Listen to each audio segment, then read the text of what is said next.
Genesis Kabanata 1. Ang kasaysayan ng paglikha. Nang pasimula ay nilikha ng Diyos ang langit at ang lupa. Ang lupa ay walang hugis o anyo.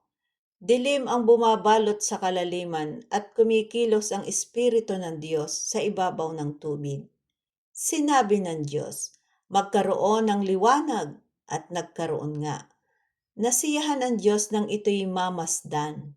Pinagbukod niya ang liwanag at ang dilim. Ang liwanag ay tinawag niyang araw at ang dilim naman ay tinawag na gabi. Lumipas ang gabi at sumapit ang umaga, iyon ang unang araw. Sinabi ng Diyos, magkaroon ng kalawakang maghahati sa tubig upang ito'y magkahiwalay. At nangyari ito.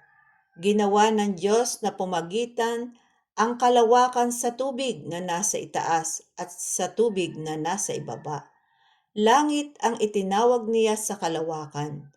Lumipas ang gabi at sumapit ang umaga, iyon ang ikalawang araw. Sinabi ng Diyos, magsama-sama sa isang dako ang tubig sa silong ng langit upang lumitaw ang lupa. At nangyari nga ito. Tinawag niyang lupa ang tuyong bahagi at dagat naman ang nagsamasamang tubig. Nasiyahan siya nang ito'y mamasdan. Pagkatapos sinabi ng Diyos, magkaroon sa lupa ng lahat ng uri ng tumutubong halamang nagkakabinhi at mga punong namumunga. At nangyari ito. Tumubo nga sa lupa ang gayong mga halaman. Nasiyahan siya nang ito'y mamasdan. Lumipas ang gabi at sumapit ang umaga, iyon ang ikatlong araw. Sinabi ng Diyos, magkaroon ng mga tanglaw sa langit upang mabukod ang araw sa gabi. Ito ang magiging batayan sa bilang ng mga araw at taon at kapistahan. Mula sa langit ang mga ito'y magbibigay ng liwanag sa daigdig. At gayon nga ang nangyari. Nilikha ng Diyos ang dalawang malalaking tanglaw, ang araw upang magbigay ng liwanag sa maghapon at ang buwan upang tumanglaw kung gabi. Nilikha rin niya ang mga bituin.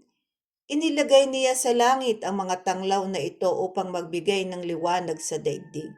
Tumanglaw kung araw at gabi at magbukod sa liwanag at dilim. Nasiyahan ang Diyos nang ito'y kanyang mamasdan. Lumipas ang gabi at sumapit ang umaga, iyon ang ika-4 na araw. Sinabi ng Diyos, magkaroon sa tubig ng maraming bagay na may buhay at magkaroon din ng mga ibon sa himpapawid. Nilikha ng Diyos ang mga dambuhala sa dagat at lahat ng bagay na nabubuhay sa tubig. Gayon din ang lahat ng uri ng ibon. Nasiyahan ang Diyos nang ito'y mamasdan. Pinagpala niya ang mga ito at sinabi, magpakarami ang lahat ng bagay na nabubuhay sa tubig at punuin ang karagatan. Magpakarami rin ang mga ibon at punuin ang daigdig. Lumipas ang gabi at sumapit ang umaga, iyon ang ika-5 araw. Sinabi ng Diyos, magkaroon ng lahat ng uri ng hayop sa lupa, maaamo, maiilap, malalaki at maliliit. At gayon nga ang nangyari. Ginawa nga niya ang lahat ng ito at nasiyahan siya nang ito'y kanyang mamasdan. Pagkatapos sinabi ng Diyos, ngayon, likhain natin ang tao ayon sa ating larawan, ayon sa ating wangis.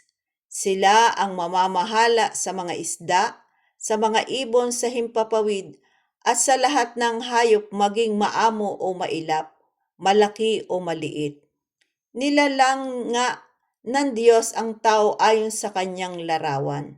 Sila'y kanyang nilalang na isang lalaki at isang babae at sila'y pinagpala niya. Sinabi niya, magpakarami kayo at punuin ninyo ng inyong mga anak ang buong daigdig. at kayo ang mamamahala nito. Binibigyan ko kayo ng kapangyarihan sa mga isda sa tubig, sa mga ibon sa himpapawid, at sa lahat ng mga hayop na nasa ibabaw ng lupa.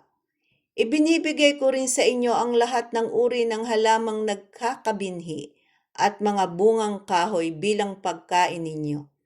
Ang lahat ng halamang luntian ay binibigay ko naman sa lahat ng hayop sa ibabaw ng lupa at sa lahat ng mga ibon.